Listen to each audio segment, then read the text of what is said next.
you may know, you may not, that I'm an admirer of Nietzsche. Nietzsche was a devastating critic of, I would say, dogmatic Christianity. Christianity as it was instantiated in institutions, I suppose, although he's a very paradoxical thinker because, for example, one of the things Nietzsche said was that he didn't believe that the scientific revolution would have ever got off the ground if it hadn't been for Christianity, and more specifically for Catholicism, because he believed that over the course of really 1,000 years, the European mind, so to speak, had to train itself to interpret everything that was known within a single coherent framework. Coherent if you accept the initial axioms. A single coherent framework. And so Nietzsche believed that that Catholicization of the phenomena of life and of history produced the kind of mind that was then capable of transcending its dogmatic foundations and then concentrating on something else, which in this particular case happened to be the natural world. And so Nietzsche believed that in some sense Christianity died at its own hand. It had spent a very long period of time trying to attune people to the necessity of the truth, absent the corruption and all of that that's always part of any human endeavor. And then the truth, the spirit of the truth that was developed by Christianity turned on the roots of Christianity, and everyone woke up and said something like, or thought something like, well, how is it that we came to believe any of this? It's like waking up one day and noting that you really don't know why you put a Christmas tree up, but you've been doing it for a long time, and that's what people do. And there are reasons that Christmas trees came about, but what would you say, the ritual lasts long after the reasons have been forgotten.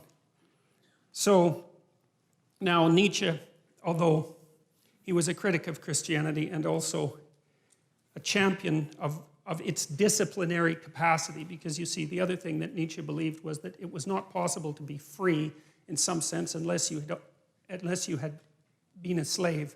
And by that he meant that you don't go from childhood to full-fledged adult individuality.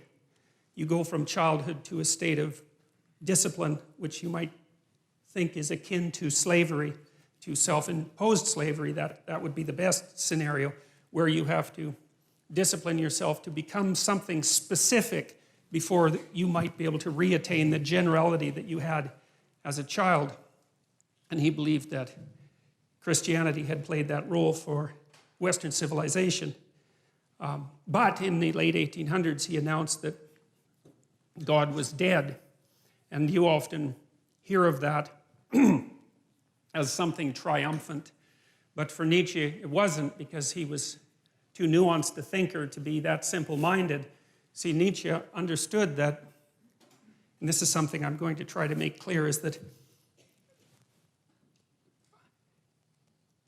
there's a very large amount that we don't know about the structure of experience, that we don't know about reality, and we have our articulated representations of the world, and then you could think of outside of that, there are things we know absolutely nothing about, and there's a buffer between them, and those are things we sort of know something about, and we don't know them in an articulated way. Here's an example, sometimes you're arguing with someone close to you, and they're in a bad mood, and they're being touchy and unreasonable, and you keep the conversation up, and maybe all of a sudden they get angry, or maybe they cry, and then when they cry, they figure out what they're angry about, and it has nothing to do with you, even though you might have been what precipitated the argument, and that's an interesting phenomenon as far as I'm concerned, because it means that people can know things at one level without being able to speak what they know at another. And so in some sense, the thoughts rise up from the body, and they do that in moods, and they do that in images, and they do that in actions, and we have all sorts of ways that we understand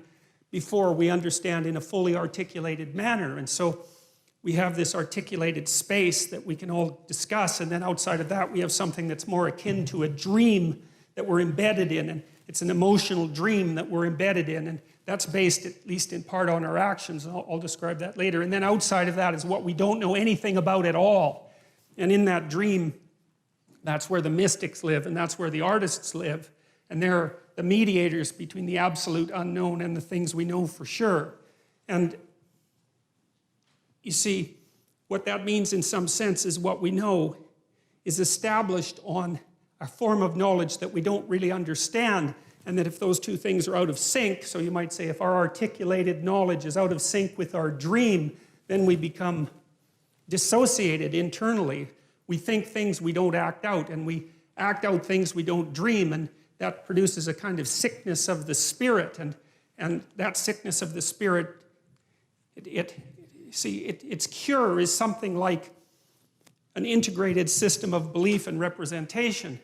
And then people turn to things like ideologies, which I regard as parasites on an underlying religious substructure, to try to organize their thinking, and then that's a catastrophe. And that's what Nietzsche foresaw. You see, he knew that when we knocked the slats out of the base of Western civilization by destroying this representation, this God ideal, let's say, that we would destabilize and move back and forth violently between nihilism, let's say, and the extremes of ideology. He was particularly concerned about radical left ideology, you know, and believed and predicted this in the late 1800s, which is really an absolute intellectual tour de force of staggering magnitude, predicted that in the 20th century that hundreds of millions of people would die because of the replacement of these underlying dreamlike structures with this rational but deeply incorrect representation of the world. And, you know, we've been oscillating back and forth between left and right in some sense ever since, and, you know, with some good sprinkling of nihilism in there and despair. And in some sense, that's the situation of the modern Western person, and increasingly of people in general.